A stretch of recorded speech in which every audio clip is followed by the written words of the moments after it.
estar con nuestro querido Alejandro Iglesias Rossi, a quien admiro profundamente por toda su trayectoria, por todo lo que ha generado, que la verdad que no dejo de admirarme. Hoy estuve mirando el video y realmente te felicito. Es increíble lo que han generado con todo este proyecto y tiene un valor incalculable para toda la humanidad. Así que sumamente emocionada porque podés compartirlo con nosotros, ser parte de este 8º Congreso Iberoamericano de Animación Sociocultural y bueno, estamos todos expectantes para escucharte. Voy a presentar a Alejandro Iglesias.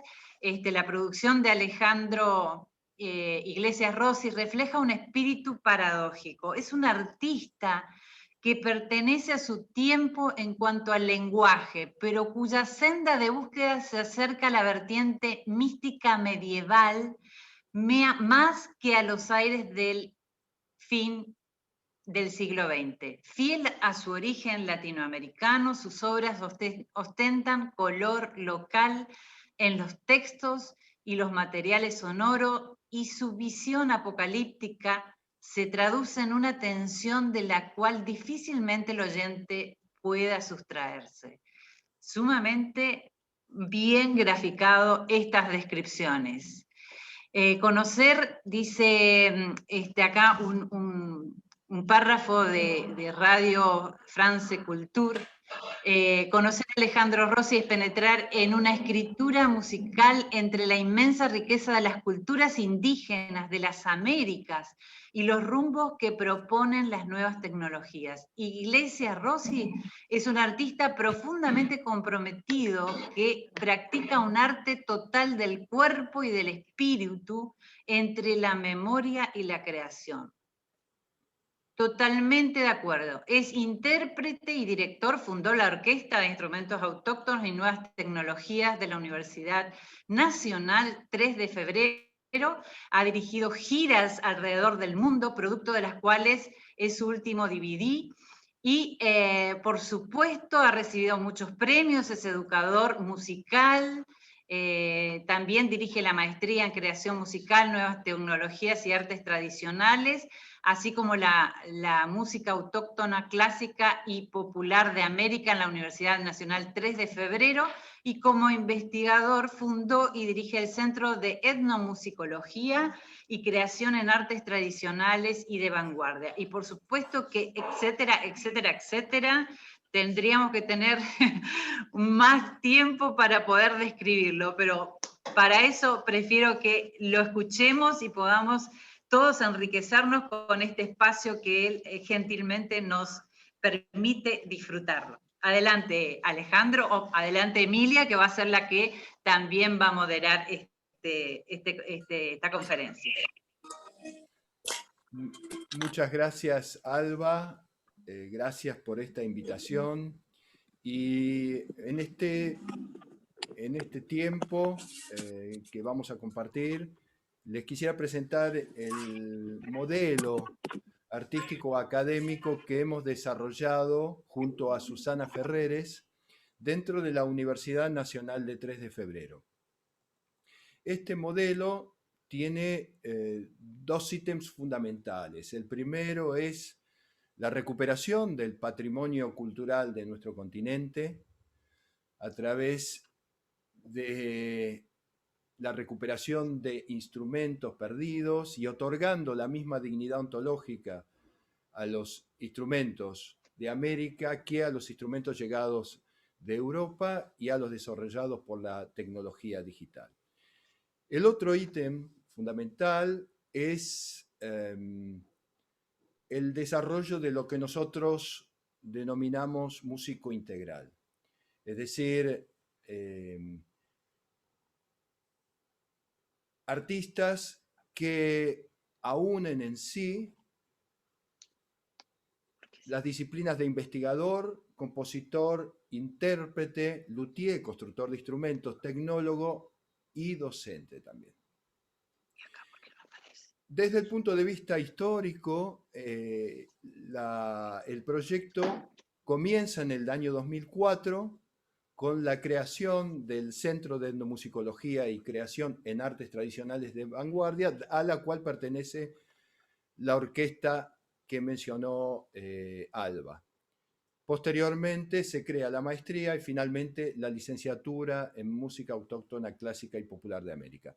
Pero para presentarles el proyecto, creo que lo mejor es que veamos juntos un video que describe el trabajo llevado a cabo por el núcleo mismo de este proyecto, que es la teoría y praxis plasmada en la Orquesta de Instrumentos Autóctonos y Nuevas Tecnologías.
L'Orchestre des instruments autochtones et des nouvelles technologies mêle tradition et modernité lors d'un concert qui ressemble plus à un rituel chamanique qu'à un spectacle. Les musiciens argentins ont puisé dans la tradition aztèque et inca, consulté longuement les archives et recréé eux-mêmes leurs instruments amérindiens. Une vraie réflexion sur le concept de frontière. Un art total du corps et de l'esprit, entre mémoire et création.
Las calles, se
Como han visto en el video, a lo citado anteriormente se añade la construcción de máscaras y el entrenamiento físico.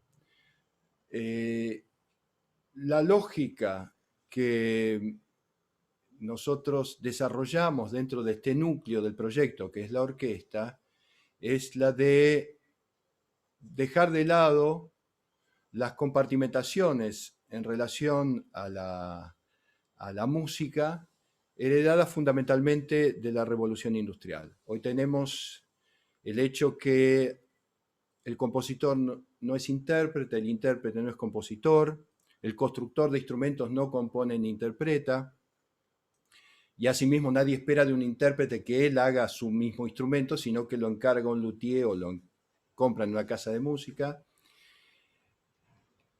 El investigador está en otro filum, el tecnólogo en otro, y finalmente el docente. Nosotros, dentro de este proyecto que desarrollamos en la universidad, proponemos volver a una visión tradicional, tal como la encontramos hasta el día de hoy en las sociedades tradicionales de América, en la cual, por ejemplo, el chamán es el médico, es el músico, es el visionario y tiene roles, asimismo, de liderazgo comunitario. Entonces, dentro de la orquesta, cada uno de los miembros, y eso es lo que proponemos a nivel académico también, sale a hacer lo que denominamos trabajo de campo, es decir, investigación, recuperar instrumentos que han sido dejados de lado por una visión colonial. En el caso de que sean instrumentos de tradiciones aún vivientes, vamos, el caso del Amazonas, en los Andes, en la Patagonia, pero también los instrumentos que han sido, como los que tengo a mi alrededor, instrumentos de una potente carga simbólica, estética, mitológica y fundamentalmente espiritual. En los casos que han sido discontinuados desde hace más de 500 años, ir a los museos para trabajar la organología, poder reproducirlos. Y así cada uno de los miembros es investigador, luego aprende a construir el instrumento, luego lo interpreta, luego compone para él, lo presenta en concierto y a su vez, como docente, lo vuelca a la comunidad. Sumado a esto, el hecho de que todos los miembros son tecnólogos y esa tecnología se utiliza no solamente desde el punto de vista creativo, sino también desde la investigación de los instrumentos precolombinos en los museos a través de técnicas de fotogrametría, láser, LIDAR, etc. Entonces, esto básicamente es la idea a partir de la cual se crea la orquesta, que va a ser el vector artístico que va a terminar manifestándose a nivel académico dentro de este proyecto. Y ahora les voy a leer el marco conceptual de este proyecto, que tiene que ver con el nombre de esta ponencia, que es el rol de la universidad en el proceso de descolonización. Decía el jefe Sioux Alce Negro, y allí estaba yo de pie, en la cumbre de la más alta de las montañas, y abajo, a mi alrededor, se encontraba el círculo del mundo. Veía de un modo sagrado la forma de todas las cosas en el espíritu y la forma de todas las formas, como si todo estuviera unido, como si fuera un único ser. Y contemplé cómo el círculo de mi pueblo era uno de los muchos que componen el gran círculo. El compositor en América se halla en la encrucijada de encontrar su identidad personal en tanto que creador y su identidad cultural en tanto que miembro de una comunidad que lo abarca. Este desafío es el de llegar a ser él mismo, ser su unicidad en su máxima potencia. Este proceso no solo afecta al artista, sino que influencia y transforma a la misma geocultura que lo engendró. La transculturación de elementos, el caso de las técnicas de escrituras de vanguardia y del componer clásico de raíz europea, precisa de un digerimiento, de una internalización de estos mismos elementos para resurgir con una potencia particular, un color único que ensanche los bordes del conocimiento al explorar tierras desconocidas de la creación.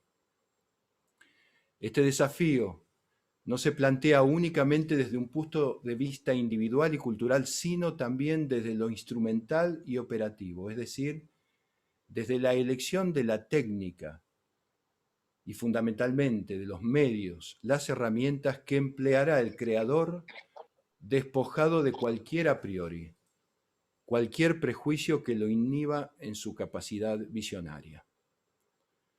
Comprometernos con la exigencia de encontrar una forma de ser y de hacer, arraigada en el tiempo y la cultura a la cual pertenecemos, hace desaparecer la supuesta dicotomía entre técnicas contemporáneas de creación e identidad cultural.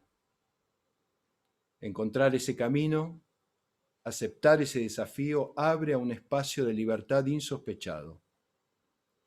Este proceso, esta maduración, debe transitarla el creador no solo personalmente, sino como integrante de una comunidad, aunque en realidad ambas cosas son una. La segunda parte tiene por nombre hipóstasis. Todo está situado en el centro del universo. Tú eres el centro, el punto de mira de convergencia de la tierra que fluye en ti. El aire, el agua, los seres vivos que te nutren, que se funden en tu existencia. Todo se define en relación a ti. La luna está en su propio centro, así como el pino, el peñasco, el alce o el trueno. El uno no es el otro, ni siquiera otro de la misma especie. Cada pino particular tiene su propia disposición única y sagrada de agujas, ramas y corteza. El sol, el agua, la tierra y el viento crean la forma de todos los pinos, pero la forma de cada pino no se define ni por su similitud ni por su diferencia respecto a los otros pinos. Es absoluta. No es una cosa, sino un proceso, como nosotros. Esto decía el jefe Gale Pino Alto, jefe indígena de nuestro continente.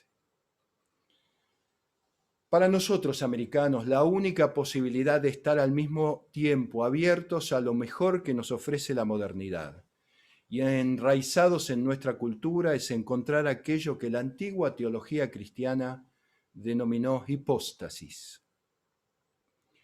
Este término griego comenzó a ser utilizado en el siglo IV para describir esa unicidad, ese algo único que cada uno de nosotros es, nuestra persona profunda.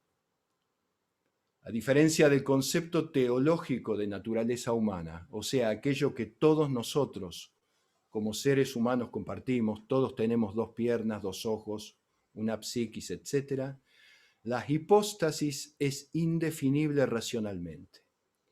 Se trata de un misterio, y la única forma de alcanzarla es por revelación.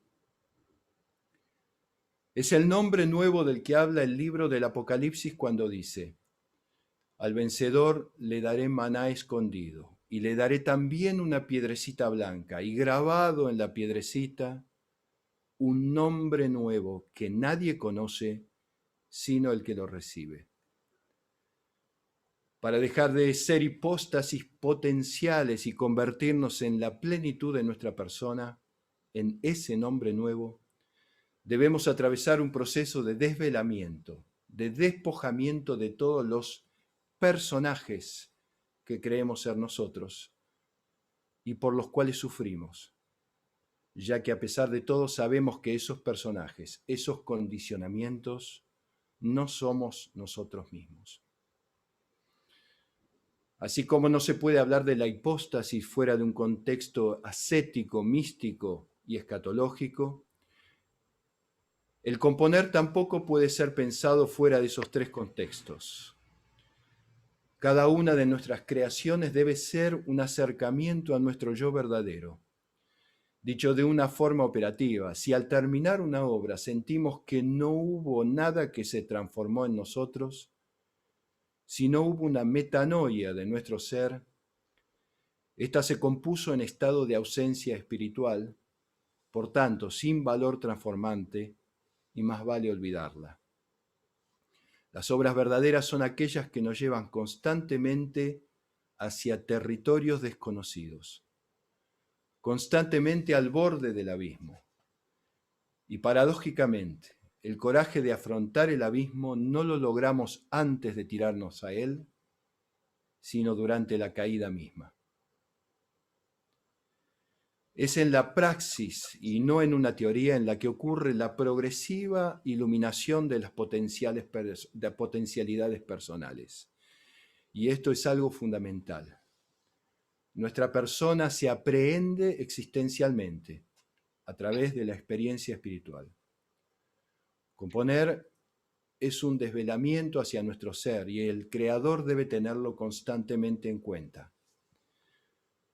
Una historia medieval lo describe de forma fiel. Un hombre camina y pasa por una cantera. Hay 2 hombres golpeando piedras. Le pregunta a uno qué es lo que está haciendo y éste le contesta: estoy rompiendo piedras. Luego le pregunta al otro qué está haciendo y éste le dice: estoy construyendo una catedral. Componer debe implicar un compromiso total. ¿Por qué ocurre así? Porque la persona, la hipóstasis, es una consideración absoluta. Nos podemos acercar a ella únicamente desde un compromiso implacable y despiadado, desde la libertad más absoluta.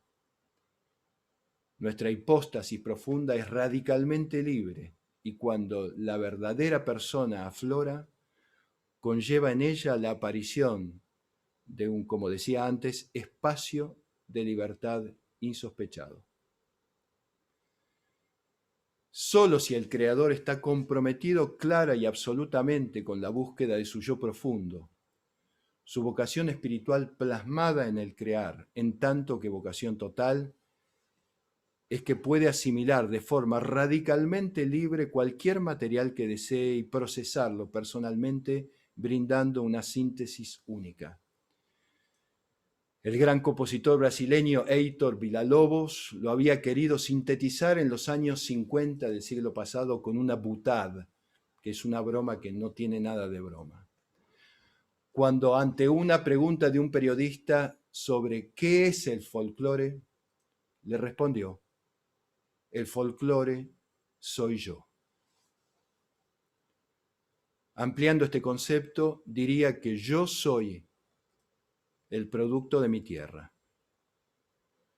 Estoy hecho del aire de las pampas, de la nieve de los Andes, de los cuerpos de cóndores que al polvo volvieron, de las esperanzas y dolores que quedaron impregnadas a través de las generaciones en el cielo de América. Es por eso que si encuentro quién soy, el producto no va a ser solamente personal, sino telúricamente propio del lugar, de la geocultura que me vio nacer y desarrollarme.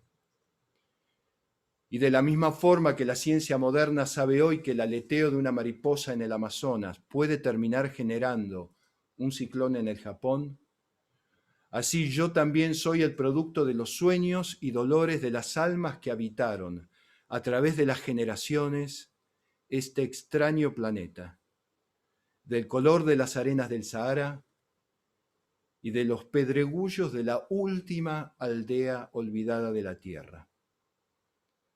Somos, como diría San Pablo, un solo cuerpo, y cada uno de nosotros encontrando su propio lugar en esta sinfonía cósmica puede llegar a ser absolutamente único y al mismo tiempo absolutamente universal.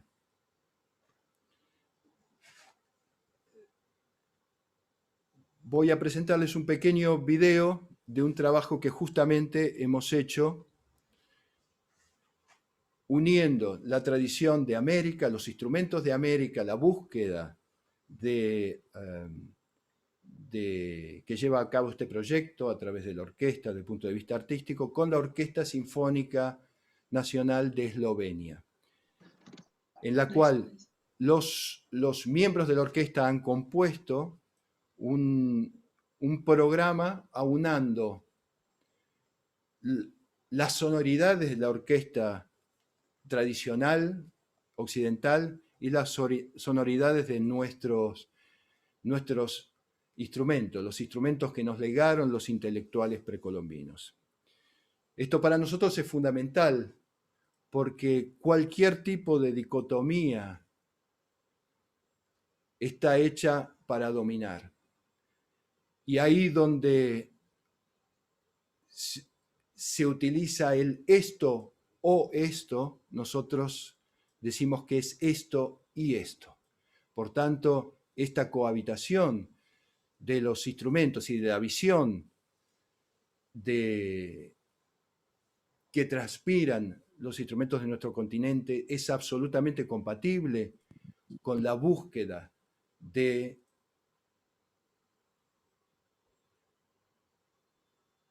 otras culturas que han plasmado su conocimiento en organismos como la Orquesta Sinfónica Tradicional Europea. Vamos a ver un pequeño resumen de diferentes obras que forman parte de este proyecto que nunca había sucedido, de la unión de los instrumentos de América junto a las sonoridades europeas, con obras justamente compuestas por los miembros que son los investigadores, que son los intérpretes en este mismo concierto.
Cierta vez, relataba Rodolfo Kusch, cierta vez un yatiri o brujo me relató que había presenciado un ritual que realizaba un chamacani, que es el superior de los brujos en Bolivia. Un chamacani suele hablar con los malcus o picos nevados, y el yatiri vio como el malcu, en forma de una sombra amorfa, avanzó en plena noche a hablar con el chamacani. Una vez realizado el ritual, el malcu se retiró lentamente, saludó a cada uno de los presentes y se fue. No supo decirme el yatiri cómo era el malcu, solo le quedó el espanto de haberlo visto. Este texto del filósofo argentino Rodolfo Kusch en su libro Geocultura del hombre americano, centrado en la relación iniciática entre el yatiri y el malcu, es tal vez una de las analogías más precisas del arte en tanto que misterio absoluto, y abre una ventana sobre la relación del arte con la espiritualidad. Arte y espiritualidad, dos ítems subrepresentados en la academia, de la misma forma que también ha estado subrepresentada América. Por el contrario, tanto en la maestría como en la licenciatura en música autóctona, clásica y popular de América, la búsqueda de un ser y un ser enraizados en nuestro continente es el núcleo fundante de sus paradigmas de enseñanza. El modelo que hemos implementado en la universidad, desde el punto de vista académico, retoma las bases de las universidades medievales en su visión integral del conocimiento. El concepto de trivium y quadrivium como paradigma del saber en el ámbito académico ha ido mutando y perdiendo fuerza a través de las eras. El efecto de esta mutación en la música se ha dado en la pérdida de los enfoques integrales. Una de sus consecuencias es la compartimentación de las disciplinas que atañen al hecho sonoro. Como citaba antes, el instrumentista, compositor, tecnólogo, constructor de instrumentos, investigador, están en áreas que rara vez se tocan. Por otro lado, este modelo pretende recuperar el concepto de investigación en arte, el cual ha sido relegado casi totalmente frente al concepto romántico de inspiración de las musas, buscando así salvar la actual brecha entre ciencia y arte. Dicha ruptura no formaba parte de la visión de aquellos que construyeron en el medioevo y comienzos del Renacimiento el formidable edificio que conocemos hoy como composición musical. Creadores como Perotinus, Leoninus, Guillaume de Machaut, Josquin des Prés, Guillaume Dufay, Jacob Obrecht y sus contemporáneos, de quienes derivan todas las técnicas composicionales posteriores, desde Johann Sebastian Bach hasta Arvo Pärt, veían el arte musical como ciencia y arte al mismo tiempo, sin dicotomía alguna. Como decía Jean Mignot en el siglo XIV, ars sine scientia nihil est. Más aún, la composición musical era imposible de ser vista fuera de un marco espiritual y teológico. Ejemplos de esto son el Omne Trivium Perfectum de Ludwig Senfl, Ma fin et mon commencement de Guillaume de Machaut, o el libro de música de San Isidoro, el obispo de Sevilla, así como el hecho que tanto Vivaldi, Monteverde y Machaut, Ockeghem, Obrecht, Albéniz, Victoria o Sarlino, como los creadores de la polifonía, Leoninus y Perotinus, eran sacerdotes al mismo tiempo que compositores. Aquella concepción integral del hecho sonoro, prácticamente ausente hoy en los estudios musicales académicos de Occidente, sigue, sin embargo, existiendo en las culturas autóctonas del mundo y en particular en las de nuestro continente, donde el hombre de conocimiento, el chamán, es a la vez el músico, el médico, el profeta que con sus sueños señala direcciones comunitarias y el depositario de la cosmovisión de su cultura. Así, nosotros americanos tenemos una posibilidad inédita de retomar la visión original de los creadores de la composición musical a través de la reanudación de la relación con las fuentes de nuestras culturas originarias. No hay casualidad alguna, ya que ambas, la composición musical medieval y el conocimiento autóctono, son manifestaciones de sociedades con visiones tradicionales.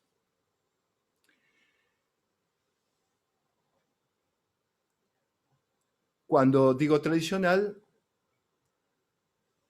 me refiero a la lógica de una comunidad en la cual la superestructura es la visión espiritual, la cosmovisión, de la cual se desgrana un cierto tipo de cultura. En América lo podemos ver en Chichén Itzá, en Machu Picchu, en todas esas maravillas arquitectónicas que nos han legado, así como en los instrumentos que tengo a mi lado. De eso se generaba una lógica comunitaria que llamaríamos política y a su vez una economía que estaba desgranada desde esta lógica. Nosotros vivimos hoy en una sociedad exactamente inversa. Es la economía, y en realidad ni siquiera la economía, sino una entelequia que denominamos finanzas, la que ocupa el lugar de la cosmovisión espiritual en las sociedades tradicionales. Las finanzas son las que generan un cierto tipo de economía física, real, para decirlo de alguna forma, que supedita a la política, a las otras dos, que genera un cierto tipo de cultura, perdón, una economía, ¿no? Política, de cultura, para dejar ese lugar de la trascendencia, la espiritualidad, como algo prácticamente como un hobby. Entonces, la unión de la visión de aquellos que crearon lo que denominamos composición, la creación, lo que llamamos la música clásica de raíz europea, con la visión de nuestros intelectuales precolombinos y de nuestros intelectuales autóctonos, es susceptible de dar, como diría Paul Éluard, mostrarnos una visión de que hay otro mundo y está en este. En un momento en que estamos insertos en un intríngulis, en una encrucijada que hasta pone en peligro la supervivencia misma de la especie, nosotros tenemos que ser capaces de generar visiones alternativas a esto. Desde el punto de vista de lo artístico, yo quisiera ahora presentarles una colaboración que hemos hecho con un querido amigo, el mundialmente famoso gaitero Carlos Núñez, el gaitero gallego, en la cual interpretamos con los instrumentos de América, con nuestras máscaras, el Dum Pater Familia, el himno de los peregrinos del Camino de Santiago, junto a él y a su grupo. Entonces vamos a ver este pequeño video como ejemplo de ejemplo emblemático de la posibilidad de evitar las dicotomías por las cuales sufrimos.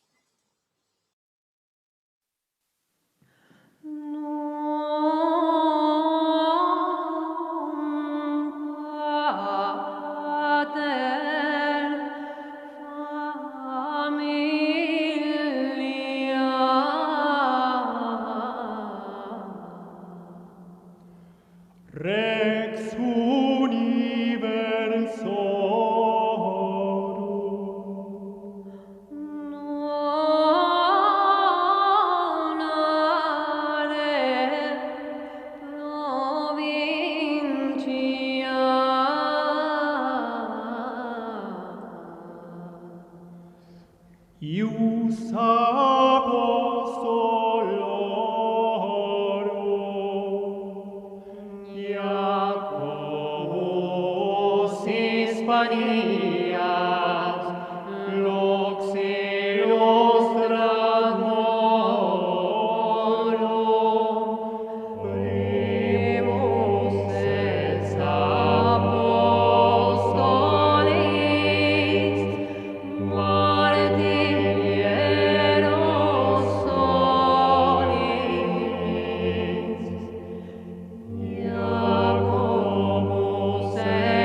lo que han visto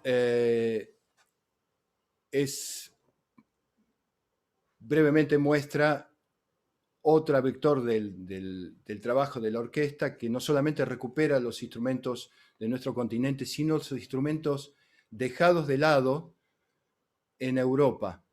Entonces, ahí vieron Organistrum, estaba el Organistrum de Santiago de Compostela, estaba el Organistrum de Navarra, etc. Hay una cantidad de instrumentos que han desaparecido y que hemos podido recuperar trayendo a los especialistas como Christian Rold, que trabajaron en la recuperación de estos instrumentos medievales que fueron dejados también por una lógica hegemónica de lado. Cuando uno piensa en la gaita, cuando uno piensa en los organistrum, etc., son instrumentos que fueron dejados de lado, que sufrieron la misma suerte que los instrumentos autóctonos de nuestro continente. En definitiva, este modelo propone una visión integradora de las diferentes áreas disciplinares relacionadas con la música y tiene como deseo profundo que las generaciones venideras enfrenten los desafíos de su tiempo con armazones conceptuales dignas de los sueños de nuestros libertadores,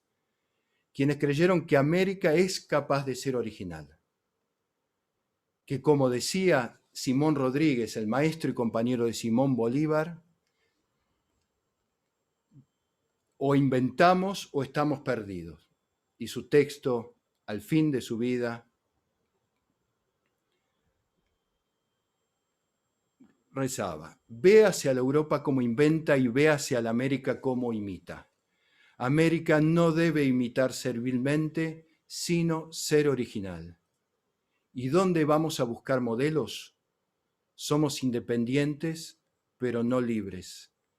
Dueños del suelo, pero no de nosotros mismos. Abramos la historia y por lo que aún no está escrito, lea cada uno en su memoria. Quizá en ese momento ser americanos deje de ser únicamente la pertenencia a un lugar geográfico y pase a convertirse en una dignidad que hayamos conquistado cada uno de nosotros personalmente.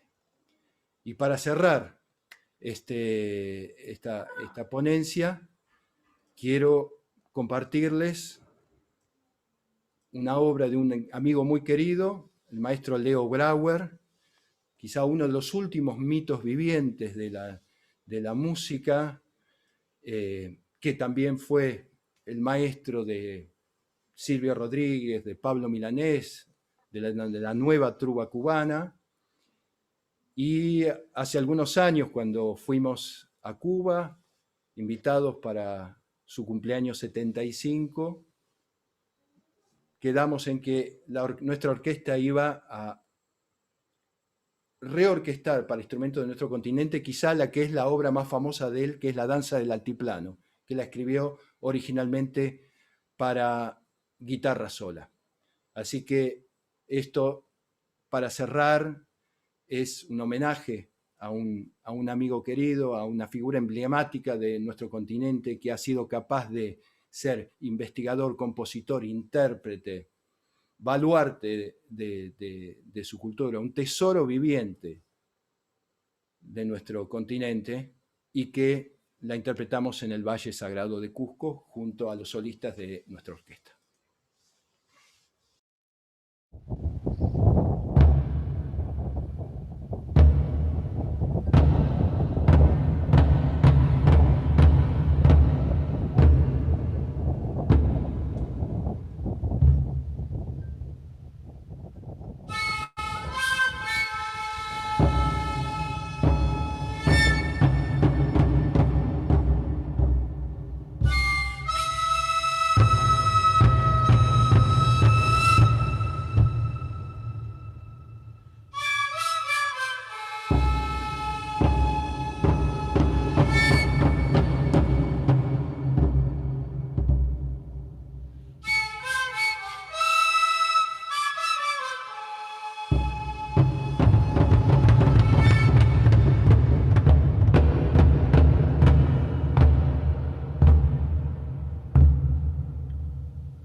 impresionante.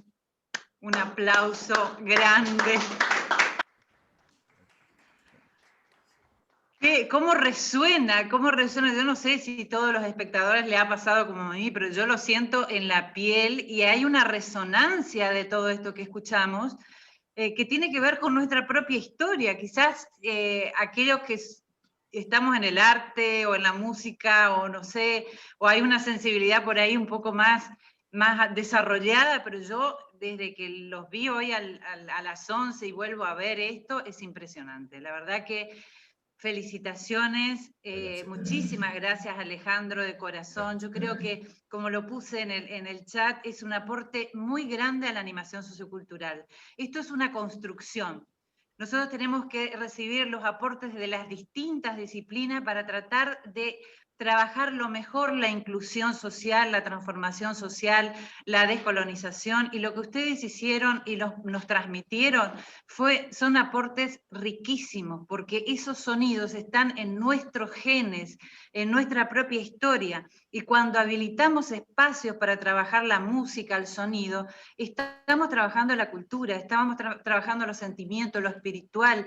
Es tan amplio lo que se puede trabajar con la música, y muchas veces por desconocimiento, por no tener el foco en estas cualidades, se pierde y quedan como actividades sueltas. Y si rescatamos eso que estamos trabajando como un discurso que habla del sujeto que está produciendo el sonido, la coreografía, el movimiento, el gesto, tenemos una riqueza incalculable. Así que lamentablemente no tenemos más tiempo, pero nosotros teníamos la idea y los deseos fervientes de que la orquesta estuviera acá en Misiones en forma presencial. Y hicimos todo lo posible hasta último momento y la cosa se complicó mal acá en Argentina y no pudimos llevar adelante este deseo y no pudimos cumplirlo. Pero Dios mediante, y que esto pase pronto, por Dios, en septiembre seguramente vamos a hacer la gira en Misiones con la orquesta, con Alejandro, y vamos a poder ir a esos lugares que queríamos ir, como San Ignacio, que tiene toda una historia y las cosas que se pueden hacer desde ahí. Iguazú, otros lugares que tenemos acá en Misiones muy lindos. Seguramente vamos a programar unos programas con mucha integración con los pueblos originarios de acá. Así que gracias, Alejandro. No vamos a tener tiempo de las preguntas, pero te damos el espacio para que cierres y después pasamos todos a la otra gran conferencia del doctor Boaventura Santos, que ahí está. Muchas gracias, Alba. Y no puede haber para mí un cierre más emotivo que saber que ahora vamos a escucharlo a Boaventura. Realmente las palabras de Boaventura iluminan desde un sentido tan profundo lo que nosotros llevamos a cabo, que para mí va a ser un aprendizaje ahora poder escucharte. Hola, Boaventura. Bueno, muchísimas gracias. Ahí está el enlace. Nos vamos a la otra reunión de Zoom para escuchar al doctor Boaventura.